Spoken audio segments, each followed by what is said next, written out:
Hello again. This is Divine Erdrick, and I'm back in front of my boring wall between two doors. Yeah, sounds a lot more beard though. Like I miss my beard. Ah, oh well. But if for some reason you're following me, and really at this point I don't know why you would do that. You might have noticed that I went to Vegas recently, and I decided I should vlog about my trip to Vegas. And as the title says, I did not have fun. Now, how is that possible? How can you go to a city that is literally designed for you to have a ton of fun and not have fun? Well, I'm a migraine sufferer. This has been Divine Erdrick, and I'll see you anywhere but Vegas. Okay, so there is more to this story, obviously, and I thought some of it might be amusing enough, or maybe I just want to vent enough to talk about it. So, if you've gone through my library, and again, I don't know why you would do that, you might have learned my parents have a business I occasionally help them with. And there's a trade show in Las Vegas that they've had luck in the past finding vendors for. Now, my mother in particular has been having a bit of trouble lately getting the inventory she needs for the shows we do. So we decided it was really important that we get back to this trade show and we get some new vendors. However, my father's not the biggest fan of Sin City. So my mother asked me if I wanted to go to Vegas. And obviously, yeah. Now, the idea of going to Vegas with your mom probably already doesn't sound like fun. But it's not like we were going to be shackled together. She'd already told me I was free to do my own thing, and she'd probably have stuff that she wanted to do without me. So I had been looking forward to this trip for just under a year. And a couple weekends ago, we got our stuff packed. Dad dropped us off at the airport, and with only a fairly short delay for our flight, we were on our way to Vegas. But it wasn't long after we got off the plane that my first inkling this wouldn't be fun hit me. So there we are, and we're standing in line for the shuttle to our hotel, and I see the prices. Pardon me, allergies seem to be acting a little up. Now, most places we've gone where we had to fly and then go to a hotel, they had shuttles from the airport to local hotels, and you did have to pay for them. And I think the most we've ever paid for a shuttle to a hotel was like $5 a trip. Yeah, this shuttle wanted 10. Oh, but you could save $1 and pay only 19 if you pre-booked your return shuttle trip in advance. And at this point, it hits me just how broke I am. And of course, there is nothing I want more than to be begging my mom for money to go have fun in Vegas. Not that it would have mattered, because despite saving up for a year, some unexpected expenses meant my mom also didn't have a lot of fun money for our trip to Vegas. This is also sending up alarm bells because one of the ways I've been helping my parents is by trying to find ways for the business to save money. And this trip was beginning to look really expensive. This was further reinforced when we had breakfast the next day. You see, since the shuttles to the show were running a very stingy schedule, we wanted to get the show done and over as fast as possible, and so we had breakfast in the hotel. Now, it's a law that hotel restaurants are always overpriced. They basically think that they can make you pay for the convenience, and occasionally they're right, and this was one of those times.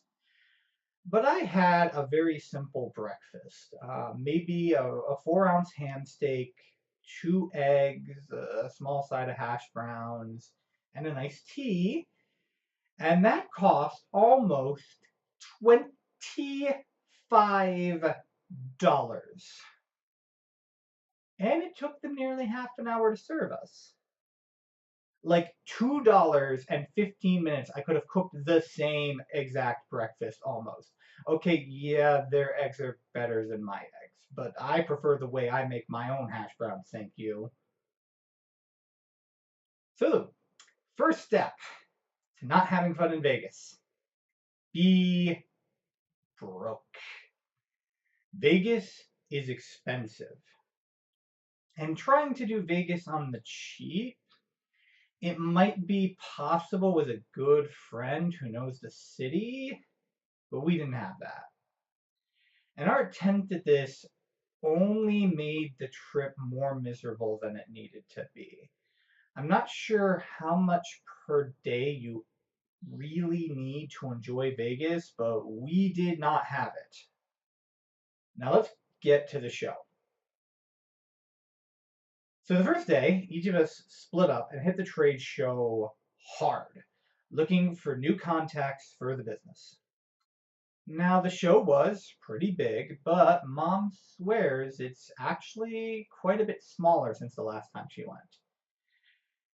And to make matters worse, a massive portion of the show floor we would normally get our vendors from had been parted out to what they were calling the cultural vendors. Basically, CBD oil. So the show is smaller. There was realistically only one section we would really find vendors from to begin with. There are fewer vendors now. A large chunk of that area is now dedicated to the cultural vendors. Cultural vendors. By the way, I'm holding my mouse with the other hand to control a lot of the sound and video stuff, which is why I'm doing quotes with one finger. Or one hand, sorry. And only a small percentage of the remaining vendors are going to have stuff we need. But both of us really hit it hard because the business really needed new vendors. So for nearly 8 hours, I am running up and down this convention center looking for anything my folks might be able to use. Now, I'm in much better shape now than I was a year ago, but even then, I had spent nearly a decade lying down in dark, quiet places. And even in my prime, this would have been a tiring day. As I currently am, I was wrecked. My mom was even worse. So, step 2 to not having fun in Vegas: go to Vegas for business. Not business, those kinds of business trips, but business. Capital B, bold, business. Real business. Most people don't feel like doing much after a normal hard day of work. you're not exactly going to be rushing out to the strip after putting in a hard 8 hours. But it got even worse that night. See, as I said, I've been trying to help my parents save money. So I sit down at my computer and I start looking at every restaurant within walking distance to try to avoid spending a ton of money on dinner. Now, we managed to do lunch pretty cheaply. We came out to about $15 a piece at the show. But that was convention food and not exactly the best. So I'm trying to get us something reasonable for dinner and keep it roughly to that $15 price range. And I noticed there are two food courts nearby. There's one that was at what's called the Fashion Show Mall, and there's another at what are called the Grand Canal Shops, which hooks up the Palazzo and the Venetian. So, mall food courts are usually more expensive than just going out and grabbing fast food, but there's at least a certain amount of consistency, and I'm seeing things like Subway and Chipotle. And so I'm thinking, well, those have to be roughly the same price everywhere, right? Well, my mom doesn't want to do the fashion show. She said she'd done it and she wasn't that impressed. And so we decided to go to the Grand Canal Shops. Let me tell you, there is this idea in commercial design that you want your layouts to be as confusing as possible. You want your customers to struggle to find what they're looking for, with the goal of having them stumble across other things and spending more money. I don't know if this actually works, but some businesses really swear by it. IKEA comes to mind. Yeah, Grand Canal Shops is like that. The signs are extremely poorly placed and infrequent. And the way they design their arrows, unless you are right on top of the sign, it actually looks like the arrow is pointing the exact opposite way that it's intending to.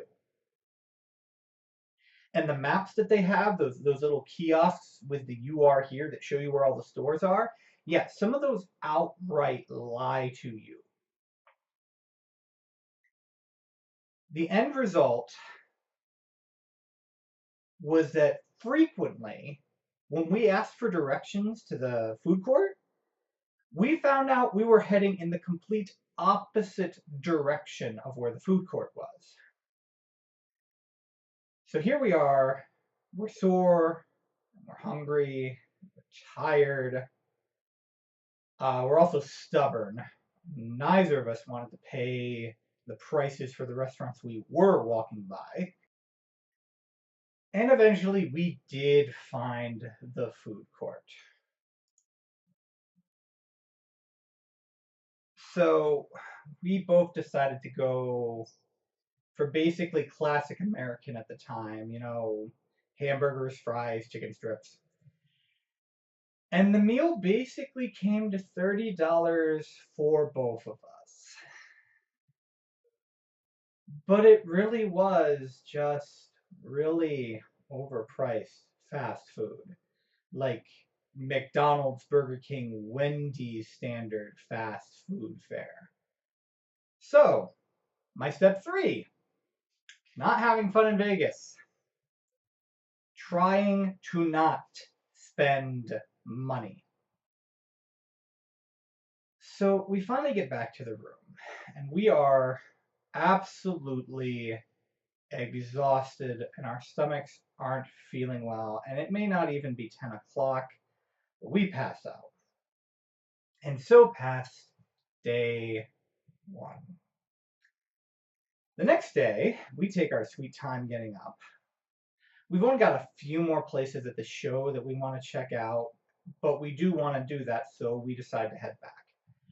But on our way there, we decide to stop off at a CVS and get some cheap caffeine. And on that short little side trip, we both got hustled. So my hustle was a simple one. Easy tourist trap hustle, and in fact, I knew what was going on well before the ball came close to dropping. But the lady was really nice. So basically, this sweet old lady came up to me, and she had this absolutely just radiant, beaming smile on her face. And she hands me this Buddhist charm and says something like "peace and love to you." And then she gives me some prayer beads. And as soon as she's handing me the beads, I already know she wants a donation. And my mom tries to give her $1, but of course she wants $5 for the gift. So I hand her a fin and basically felt like she'd earned it. I mean, it was a pretty adorable display. Again, simple, easy, almost predictable tourist hustle. I was fully expecting something like that to happen during the trip. We'd all but written a certain amount of charity into our budget. The ride my mom got taken on was a different story. So on our way to CVS, we passed by what looks like a ticket booth. And a lady approaches us asking us if we want to buy tickets to shows for the night. And we politely tell her we'll think about it and when we continue on our way. But we had budgeted seeing at least one show while in Vegas. And we were actually hoping for maybe not just one show, but see one really big, flashy, expensive show, and then maybe a smaller show. And we'd already picked out the big one, but we figured we might as well see what this ticket booth was offering as far as prices. Now, I want to make something clear, like abundantly clear. This was not some like canvas tent just set up on the strip. This was not even some like wooden shack that you could get like a pickup truck and drop off, or even one of the uh, big flatbed trucks that we occasionally saw driving by that have the billboards on.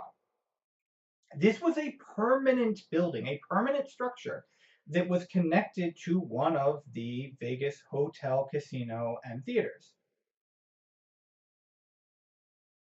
And we figured that this was just the way that this particular hotel, and we imagined that other hotels did something similar, their way of basically saying, hey, don't just stay in your hotel and see the shows and go to the casino and eat the food there.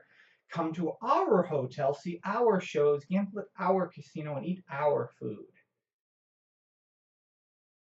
So we go up and we talk to the lady at the counter, and she was just absolutely on point. I mean, she was funny and charming and sweet, just absolutely perfect saleswoman.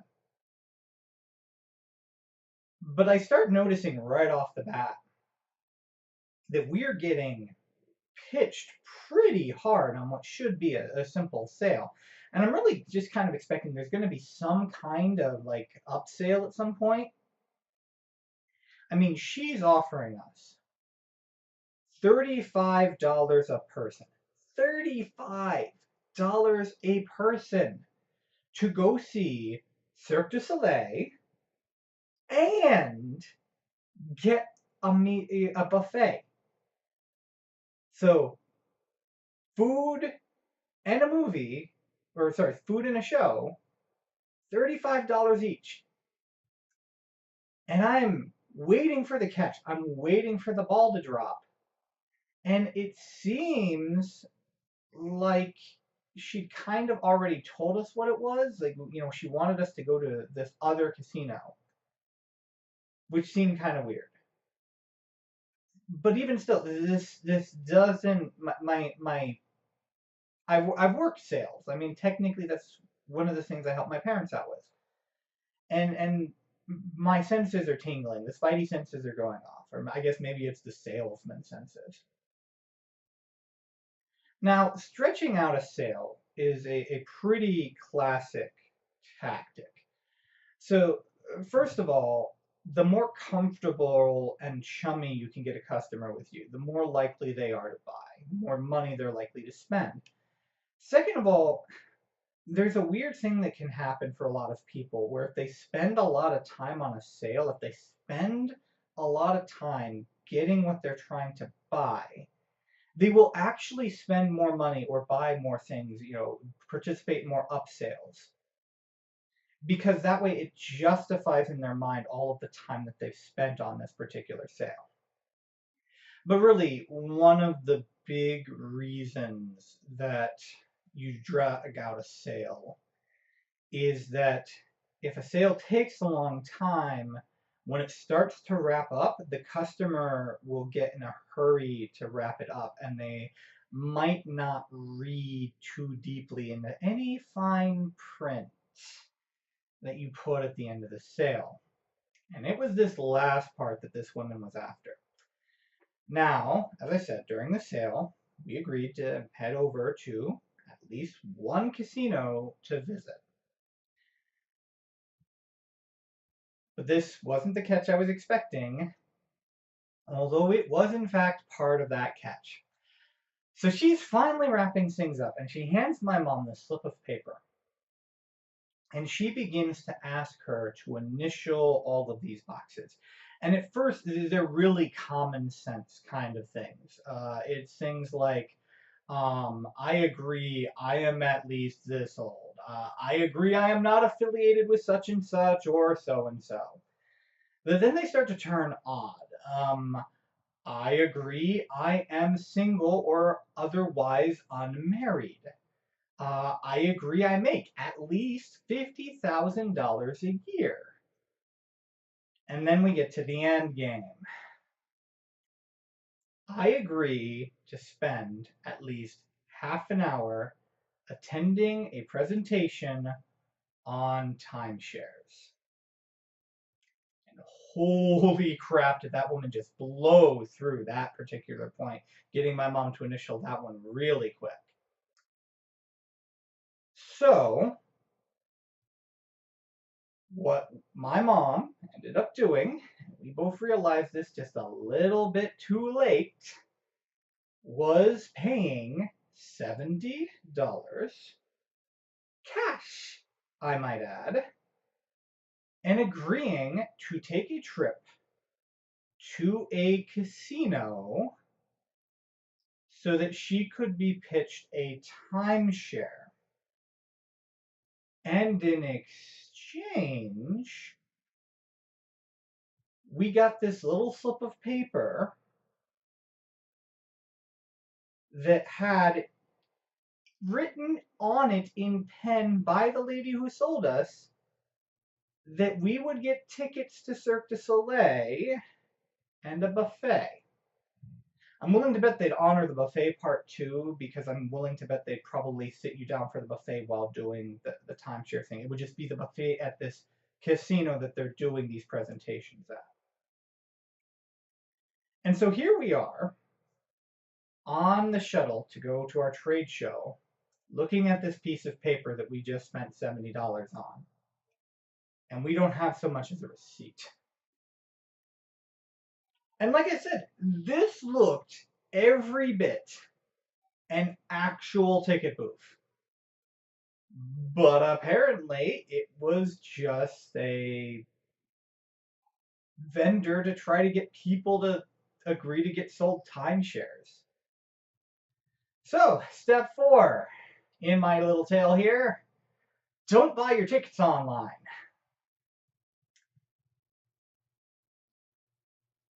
And man, going back to the trade show, man, was that a mistake.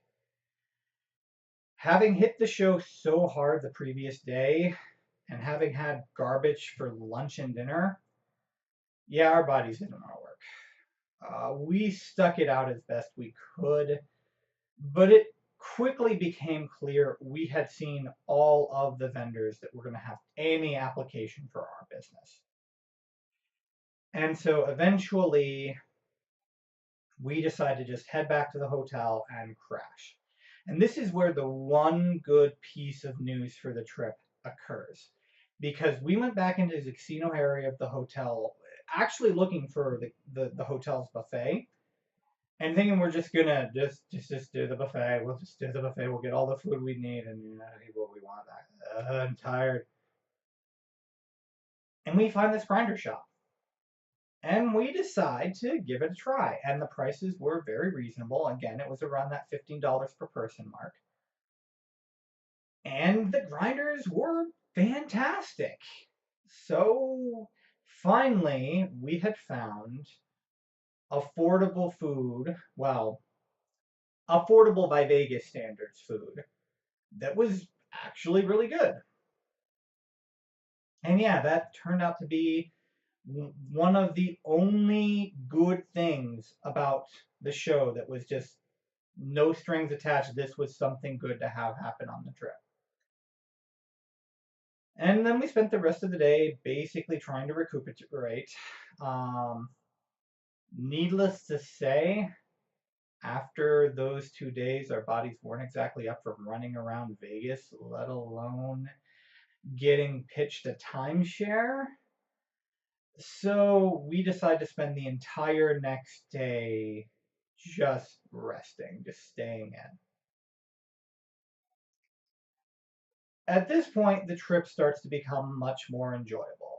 We've found this grinder shop, so we've got good food on hand. We find the buffet, and the buffet was very, very expensive, but it was also very, very good. And my mom decides to break out the second of the indulgences that she has decided to save up for our trip to Vegas. And we head down to the hotel spa to get massages. And I got one called the Headache Helper. Big surprise, right? And again, this was fantastic, if completely overpriced. For the two of us, our massages came out to just over $300, not including the tip. And considering mine was a half-hour massage and I can get 90 minutes or at least an hour full body massages through Diamond for $80, yeah, that was way overpriced again. But it was really, really nice. We then decided to take in our big show. And we basically just counted the ride we had the previous day as our small show. Now, the budget was getting really, really tight, but we really did want to actually see Cirque du Soleil. So we got tickets online this time, $80 a pop to Mystère. And this should have been the great end to our trip. This should have been the part of the trip that made it at least somewhat worth it. Because let me tell you, this performance was amazing. I mean, the artistry, the performers, the feats, the humor. The show was actually hilarious. It was just marvelous and astounding and absurd, and it was a near complete wash.